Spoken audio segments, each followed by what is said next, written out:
ఈ మాట ఎందుకు చెప్పానంటే, నువ్వు ఏ శోధనలో ఉన్నావో నాకు తెలియదు, ఎలాంటి ప్రతికూలతల మధ్యలో ఉన్నావో తెలియదు, వ్యాపారాలు పాడైపోయి, కుటుంబ వ్యవస్థ పాడైపోయి, శపించబడిన అనుభవాల్లోకి వెళ్ళిపోయి, జీవితమే నాశనమైపోయి, పడిపోయిన ప్రాకారాలు ఇక తట్టుకోలేక ఉన్నావేమో.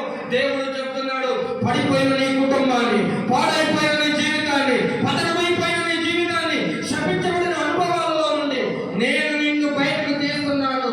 నేను నీ యొద్దకు ఒక దూతను పంపుతున్నాను. దేవుడికి స్తోత్రం కలుగునుగాక. ఇక దేవుడి బిడ్డలారా, మన దేవుడు బహు ప్రియమైన వాడు. దానియేలు దగ్గరికి అయిపోయింది, ఇక జీవితం పాడైపోయింది, శపించబడిన అనుభవాలకు వెళ్ళిపోయాడు, సింహాలు తినేస్తాయి అని అనుకున్నారు ఆ ప్రాంత ప్రజలు. సింహాల నోళ్ళను పోసిన దేవుడు దానియేలును పైకి తీసుకొచ్చాడండి. ఆ పైకి తీసుకొస్తుంది కాదు, అతడు దేవుడి దృష్టికి బహుప్రియుడిగా మార్చబడ్డాడు. ఎందుకు బహుప్రియుడిగా మార్చబడ్డాడు? చదవండి ఒకసారి అదే అధ్యాయం. దానియేలు ఎందుకు బహుప్రియుడిగా మార్చబడ్డాడంటే 12వ వచనం చదవండి.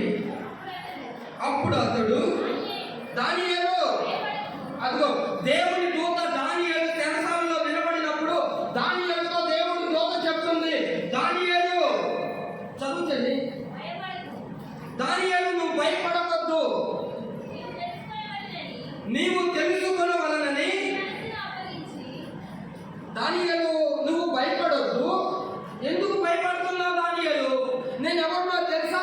సర్వశక్తి కలిగిన దేవుని సముఖంలో నిలిచే ఒక దూతను దేవుని చేత పంపబడ్డాడు. నువ్వు శ్రమలో ఉన్నావని, శోధనలో ఉన్నావని, ఇరుకులో ఉన్నావని, అవమానంలో ఉన్నావని, సింహాల మధ్యలో ఉన్నావని నాకు ఆజ్ఞ జారీ అయింది. నువ్వు భయపడొద్దు. నువ్వేం చేయాలో తెలుసా? నీ మనసులో వేదన కలుగుతుంది, నీ మనసులో వేదన అనుభవిస్తున్నావు. అయితే నువ్వు చేయవలసింది ఏంటో తెలుసా? నీవు నీ మనసుని నాకు అప్పచెప్పావు కనుక నీవు నాకు బహుప్రియుడవు అయితివి అన్నాడు దేవుడు. దేవుడికి ఇష్టమైన వ్యక్తిగా నువ్వు మార్చబడాలి అంటే, దేవుడికి ఒక వ్యక్తి బహు